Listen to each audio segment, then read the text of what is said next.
Gracias por acompañarnos nuevamente en este evento de foros, los invitados obviamente por también participar de este primer panel. Quizás un poco rompo el hielo con Hernán, también un poco por el título del panel, hablando un poco de la coyuntura.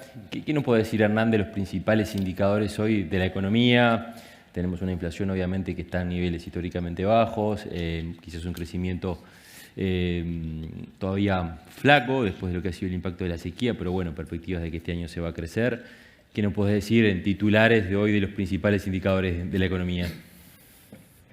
Muchas gracias, Andrés. Muchas gracias a todo el equipo de Ford por la invitación. Un gusto compartir el panel con los compañeros y muchas gracias a cada uno de ustedes por estar aquí también.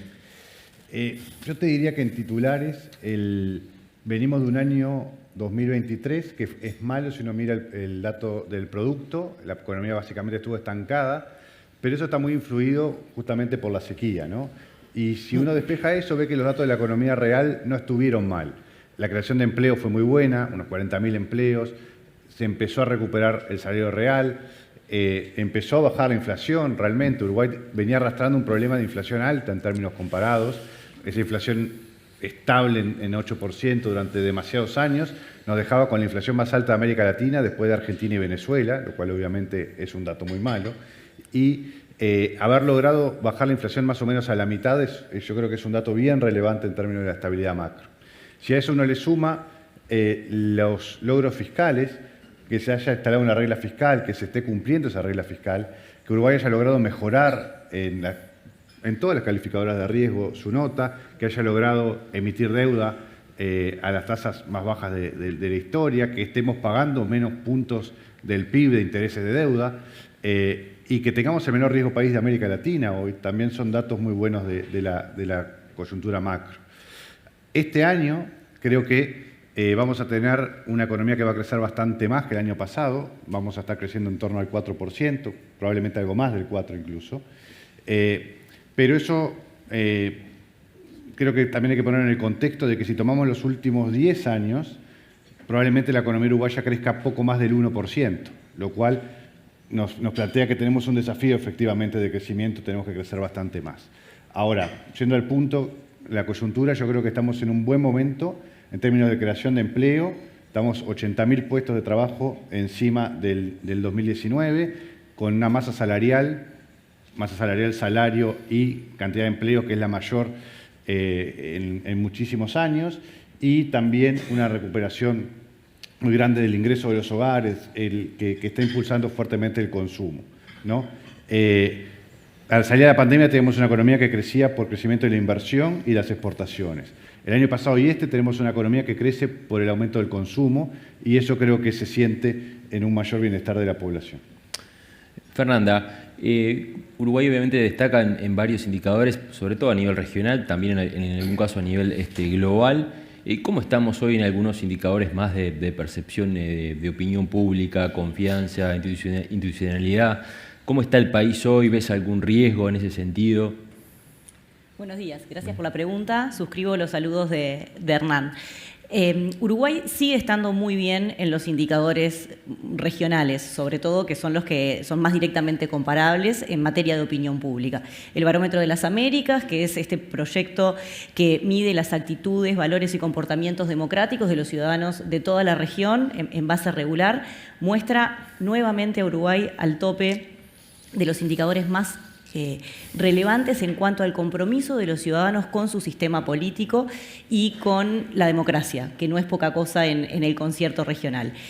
Uruguay está entre los países en los que los ciudadanos están más satisfechos con el modo en que la democracia funciona, pero no solo eso, porque en definitiva podría ser coyuntural la satisfacción con la democracia.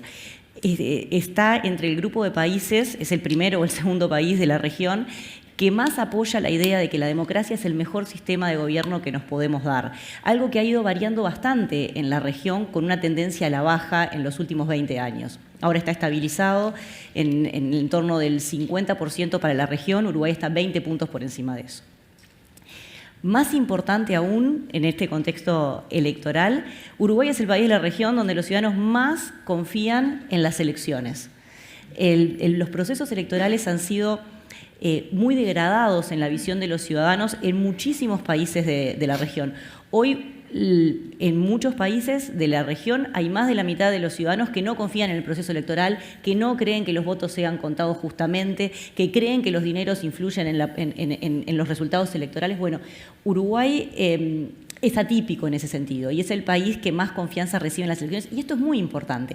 Es importante para la institucionalidad democrática en sí, es importante para la convivencia entre los ciudadanos y es importante en el marco de este proceso electoral, porque habla de que todos estos actores que se presentan ante la ciudadanía para ofrecer sus distintas alternativas, sus distintas propuestas de gobierno, gozan en su conjunto de legitimidad. Y eso es clave para la supervivencia del régimen, no solo para la democracia en sí, sino también como el contexto en el cual los negocios pueden desarrollarse prósperamente, seguramente.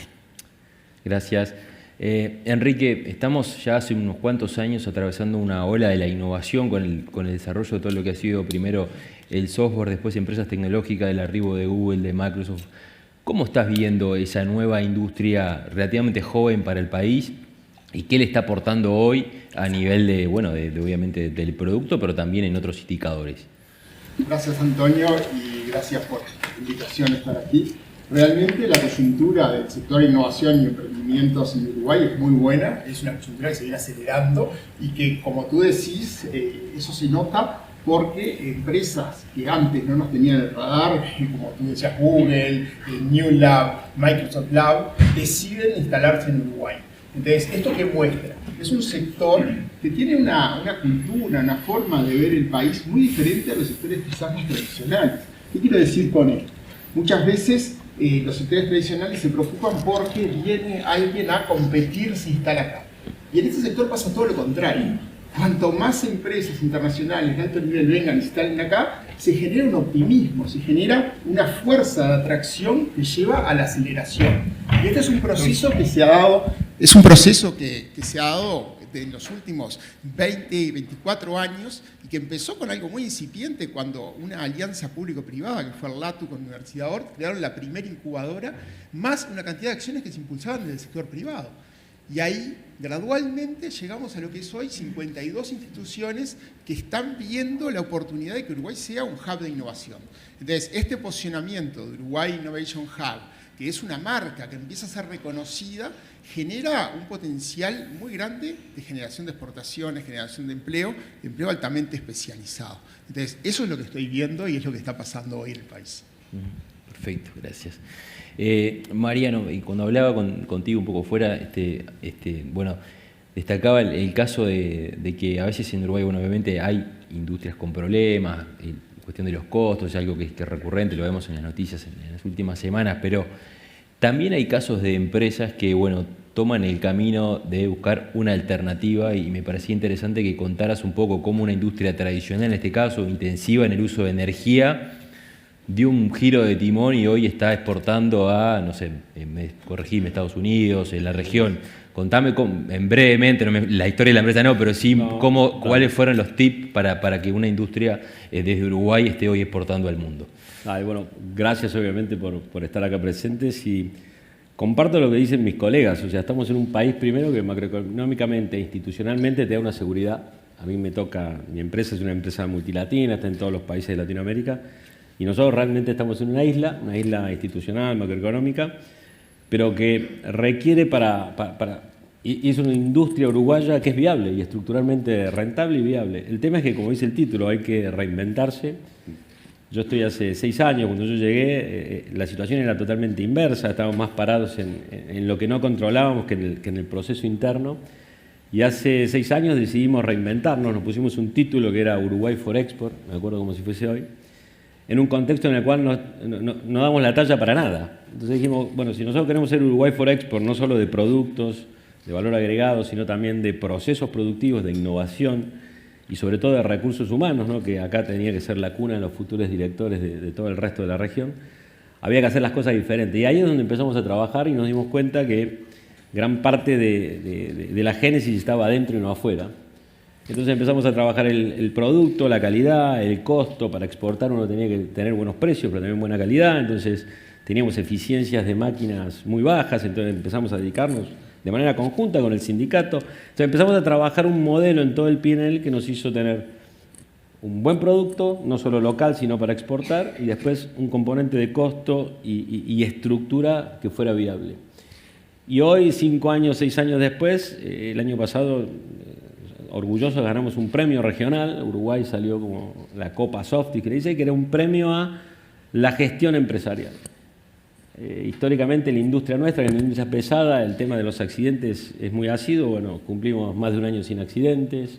En términos de sostenibilidad, tenemos una mega planta de compostaje, cumplimos todos los valores y todos los compromisos. Pero en términos de negocio, que es lo que muchos miran, no solo nos está yendo bien en todas las categorías que participamos, sino que estamos exportando. Nosotros durante el año pasado fuimos el único productor de un papel higiénico doble hoja Elite Super Premium para Argentina.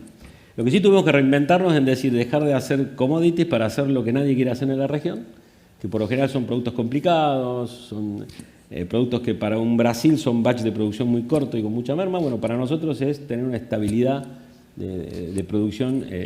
Entonces empezamos a recorrer ese camino y hoy nos va bien en los negocios, nos va bien en el negocio local, porque la exportación hace que también podamos tener un valor agregado para el local.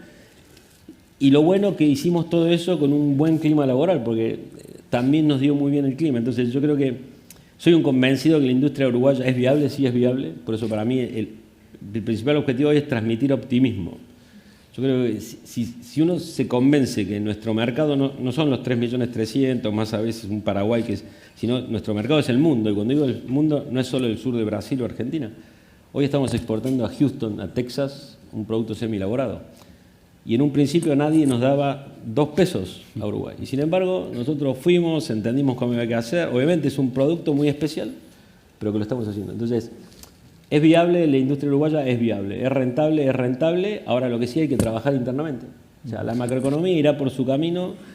Lo que nosotros tenemos que hacer internamente es tener buen clima, llevarnos bien con el sindicato, tener buenas eficiencias, tener buenos productos de valor agregado. Y en un país que te da una macroeconomía y una institucionalidad que te permite salir, depende más de nosotros que del resto. Así que eso es un poco la historia, es mucho más larga, pero se puede. Hace 5 años estamos realmente en problemas y hoy estamos en otra dimensión. Perfecto, gracias Mariano. Fernanda, estamos en un año en particular, electoral, el manejo de las redes, la información política. ¿Qué estás viendo de Uruguay en ese aspecto? También quizás haciendo alguna comparación a nivel regional un poco, porque obviamente es un tema que acá somos un país bastante político, por suerte, y bueno, esos temas siempre están arriba de la mesa. Sí, Uruguay es uno de los países de la región, otra vez, con las mayores proporciones de ciudadanos interesados en la política y de ciudadanos interesados en las noticias políticas, ¿sí? Que siguen los medios. El juego de las campañas electorales ha cambiado en el último tiempo debido, por un lado, a las redes sociales, las tecnologías de la información y a la masificación de la generación de contenido y difusión de ese contenido, en el marco de lo cual aparecen las noticias falsas, ¿no? Que son un gran problema. Un gran problema para las campañas, para los ciudadanos, para los medios, para los gobiernos, para todos los actores involucrados de algún modo. Tratando de entender qué es lo que hay atrás de eso, en la última ronda del Barómetro de las Américas introdujimos una serie de preguntas sobre alfabetización digital, porque eso está en la base de cómo abordamos el problema. Primero necesitamos saber qué tan armados están los ciudadanos para determinar si una noticia es falsa o no. Bueno, entonces consultamos qué tan cómodo le resulta a una persona hacer una búsqueda en Google para saber si, digamos, si usted, la pregunta es algo así como, si usted tiene que buscar algo en un buscador, ¿qué tanto confía en que va a poder encontrar lo que necesita? ¿O qué tan cómodo se siente manejando su teléfono celular? ¿Conoce todas las funciones? Bueno, la respuesta es no, abrumadoramente no. Apenas la mitad de la población siente algún nivel de experticia en estos menesteres. Y por supuesto hay diferencias por edad, por nivel socioeconómico, por educación.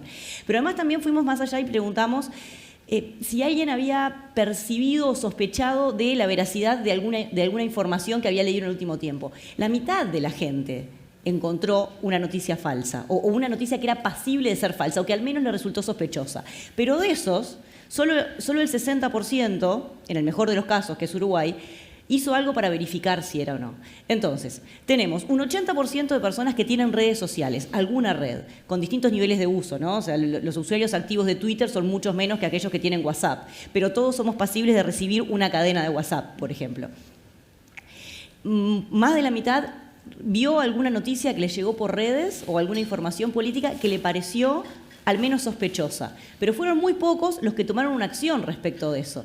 Y eso creo que nos deja pensando sobre en qué contexto estamos parados, sobre qué tan fácil es para las noticias fáciles y para las campañas sucias basadas en noticias falsas expandirse, y de qué tantas herramientas y qué tanto trabajo queda por hacer en construcción de ciudadanía, en aspectos que no habíamos considerado hace 20 años. Entonces, este es un nuevo desafío que se presenta y que, en definitiva, se agrega al conjunto de desafíos vinculados a la educación y a la creación de aptitudes cívicas. Perfecto, gracias. Hernán, vuelvo un poco a lo que comentabas al final de tu intervención, tu primera intervención. Bueno, si miramos para atrás, ese crecimiento promedio de algo más de 1%, el comité de expertos proyecta un crecimiento potencial algo por encima del 2% para la economía uruguaya. Parece pobre eso si queremos dar otro salto y ser un país desarrollado. Para la agenda de 2030, ¿cuáles son los temas que a tu juicio hay que abordar un poco para dar ese salto de calidad que todavía nos está faltando? Es cierto. Nosotros venimos insistiendo desde el CED desde hace ya 8 años en que Uruguay puede ser un país desarrollado, ¿no? Y de repente cuando empezamos a hablar de eso era algo un poco más propio para un after office con alguna cerveza que para un desayuno de trabajo, ¿no? Y hoy creo que está aprendiendo esa idea y yo estoy contento de ver en la campaña que se está hablando de estos temas. Uruguay, notoriamente, lo primero que tiene que hacer, yo diría algo matemático que tiene que hacer para dar ese salto, es crecer más. Con una tasa de la que estos últimos 10 años, pero también con una tasa de 2%, no vamos a ser un país desarrollado, al menos nosotros no lo vamos a ver. Entonces hay que crecer mucho más. Y eso requiere una agenda de reformas que tiene cierta sofisticación. Uruguay las cosas básicas ya las hizo. Ya tenemos una macro ordenada, tenemos una inflación hoy más ordenada, tenemos las reglas de juego estables que comentaba Mariano. Entonces, no tenemos que hacer lo básico, que por ejemplo sí lo tiene que hacer hoy Argentina. Argentina para crecer tiene que hacer cosas básicas. No quiere decir que sean fáciles de hacer en Argentina, pero son cosas básicas las que tiene que hacer para lograr crecer. Nosotros necesitamos una agenda que implica una economía mucho más abierta de la que tenemos. Sabemos que hemos tenido dificultades para firmar tratados de comercio con otros países, pero hay cosas que dependen de nosotros. Los aranceles, la tasa consular, los permisos de importación. Tenemos mercados cerrados que no tienen razón de ser que sean cerrados y que hay que abrirlos para generar más competencia.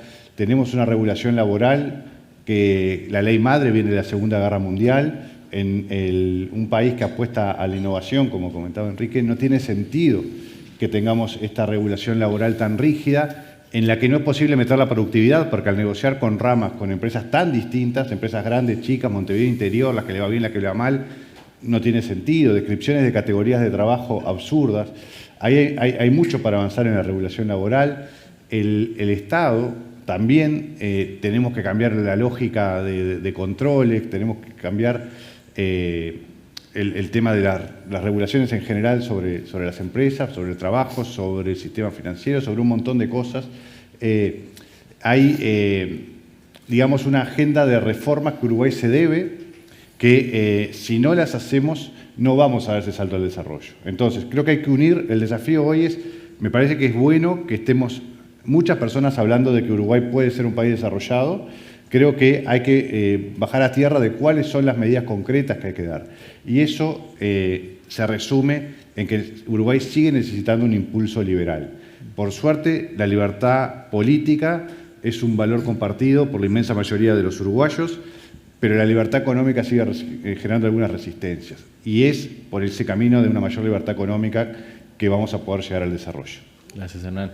Enrique, también lo comentaba al pasar a Hernán, ¿qué pasa con el manejo de los recursos humanos, en la gestión del talento? ¿Cómo estamos hoy parados? Porque todas estas industrias que mencionabas hoy también requieren cada vez, demandan más cada vez otro tipo de calificación. ¿Qué estás viendo ahí en ese aspecto en particular de la formación y de capital humano? Para poder de alguna manera seguir en este baile, en esta carrera de la innovación, que Uruguay logró posicionarse, logró convertirse en un hub de innovación, hay que trabajar en distintas áreas. Un área es la de recursos humanos, sin ningún lugar a duda, en el cual tenemos muy buenos recursos humanos, pero todos sabemos que nos falta gente. Ese es un primer punto. Pero cuando nosotros miramos la proyección a futuro, lo que nos está faltando principalmente es aumentar el nivel, por ejemplo, de lo que son los PhDs, investigadores, pero que no estén investigando, sino que estén innovando. ¿Qué significa esto? En Uruguay faltan investigadores, pero además de que falta de que hagan el cambio de chip para que estén más cerca de las empresas. Entonces, en un mundo que es cada vez más competitivo, en el cual la innovación tenemos que estar permanentemente avanzando, ¿no? Un ejemplo claro de esto es cuando nosotros empezamos, como les contaba, con el LATU y la universidad, y se creó la primera incubadora en América en el año 2000, la gente nos decía, en Uruguay no se puede innovar. En el Uruguay no hay forma de que nazcan emprendedores como en Silicon Valley. Y lo logramos. Pero no nos quedamos ahí. Creamos la primera incubadora y ¿qué terminó pasando? Que al poco tiempo nos dimos cuenta que nos habíamos adelantado y habíamos puesto la carreta delante de los bueyes. ¿Qué quiere decir esto? Necesitábamos una preincubadora. Y no me quiero poner muy técnico, pero básicamente no podés tener algo que se incube para crecer y que sea un negocio que esté pensando globalmente, si primero no tenés una buena cantera, como se dice en fútbol, un buen semillero de gente que esté formada y que tenga la capacidad de arriesgarse, experimentar, y a partir de ahí es donde nace la preincubadora que permite validar, ¿no? No nos quedamos tampoco ahí. ¿Por qué? Porque tuvimos la preincubadora, tuvimos la incubadora. Hoy Uruguay, gracias al marco de Uruguay Innovation Hub, que es una política del gobierno, permitió que a partir de junio empresas como OurCrowd, que es la aceleradora número 1 de Israel, y Manatech de Estados Unidos, decidan instalarse en Uruguay. ¿Para qué? Para dar un paso más, que es que esas empresas que hoy tienen foco regional, que innovan, estén con la posibilidad o tengan la posibilidad de agarrar un ascensor y llegar al mundo de manera mucho más rápida. Esto es increíble y es algo que se construyó desde acá, por la colaboración política, privada, académica. Trabajando en conjunto hicimos esto.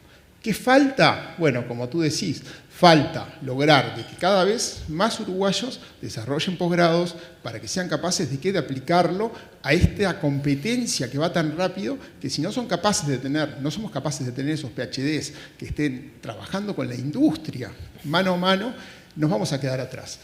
Y hay más cosas para hacer. Porque, por ejemplo, Fernanda recién hablaba y decía, la mayoría de la gente no sabe usar un celular. ¿Ah? Y esto tiene que ver con algo que es el concepto de la transformación digital o la disrupción y con la capacitación también. Y acá hay una alerta grandísima, un semáforo que está en amarillo por ahora, que es que la gran mayoría de las empresas hoy no están transitando esa transformación digital. ¿Hay, de alguna manera, esfuerzos del gobierno para hacerlo? Sí, pero estamos muy lentos. Entonces ahí hay una señal de alerta muy grande para que no haya varios Uruguay, sino que efectivamente esto que decíamos, que el Uruguay pueda crecer y ser un país desarrollado, tiene que ser un país desarrollado para todos. Entonces, si las pymes se van quedando atrás, no son capaces de entender la disrupción digital, sumar tecnologías, si la gente no está capacitada, no vamos a tener ese Uruguay pujante que pueda estar en la región. Entonces, para dejar un mensaje positivo, lo estamos haciendo, hay mucha gente trabajando en esa línea y seguramente lo vamos a lograr, pero depende de nosotros. Gracias.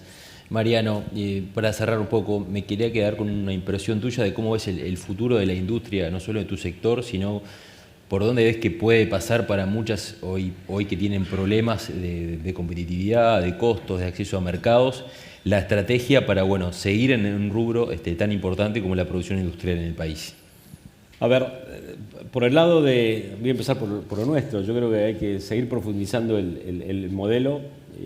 Creo que nosotros ya nos reinventamos en algún momento, ahora hay que profundizarlo, hay que tomar la sostenibilidad también como un eje. Yo creo que los mercados del presente y sobre todo los del futuro vienen con sellos certificados sostenibles que, primero, el Uruguay nos los permite y la empresa nuestra, obviamente, certificar basura cero, FSC, ahora estamos con una auditoría. Eso te asegura que vos ganes esos nichos, que de nuevo son nichos para el mundo, pero para nosotros estructuralmente es un mercado muy grande.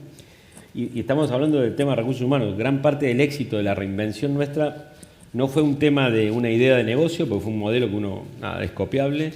No fue un tema de activos, porque los activos están disponibles. Fue un tema de mindset. Nosotros, y a veces uno se da cuenta, el Uruguay, o por lo menos lo que a mí me tocó vivir, tanto desde Softiq como a través de la UCU, tenemos tremendos profesionales, tremendos ingenieros. El problema es que a veces esos ingenieros, esos profesionales no se quieren expatriar.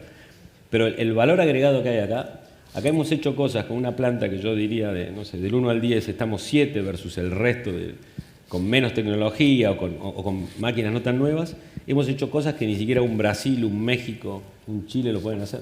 ¿Por qué? Por la reinvención, por la gente que le busca la vuelta a hacer las cosas y las hace bien. Así que yo creo que Uruguay en ese sentido, obviamente, siempre uno puede mejorar. Creo que en términos de recursos humanos y profesionales tenemos que estar tranquilos, hay un tremendo potencial. Sí pasa para mí por la actitud, y ahí viene un poco cuando preguntás por las otras industrias. Yo creo que hay que animar a reinventarse, pero más pendiente de lo que uno puede hacer y no del contexto. O sea, pretender que devalúen, no devalúen, que... Listo, eso no depende de nosotros, o sea, por ahí no pasa el tema. Uno tiene que hacer bien la tarea, cosa que el día que suceda lo que tenga que suceder uno esté listo. Y creo que muy bien el título de hoy, hay que reinventarse, animarse. A nosotros nos costó, no era obvio. Creo que fue fácil porque peor no podíamos estar, entonces no había otra alternativa. Pero a veces uno que está muy bien o está cómodo en su zona de confort, bueno, es el momento de leerlo, animarse, y creo que después paga. Paga porque uno lo puede hacer seguro, lo puede hacer con buen clima laboral, y después el hecho de que te empiece a ir bien ayuda. Así que nada, ojalá haya optimismo. Creo que los 4 compartimos que estamos en un momento muy bueno para creérnosla y adueñarnos un poco del mundo, que es grande. Perfecto. Bueno, muchas gracias. Despedimos con un aplauso de los 4 minutos de la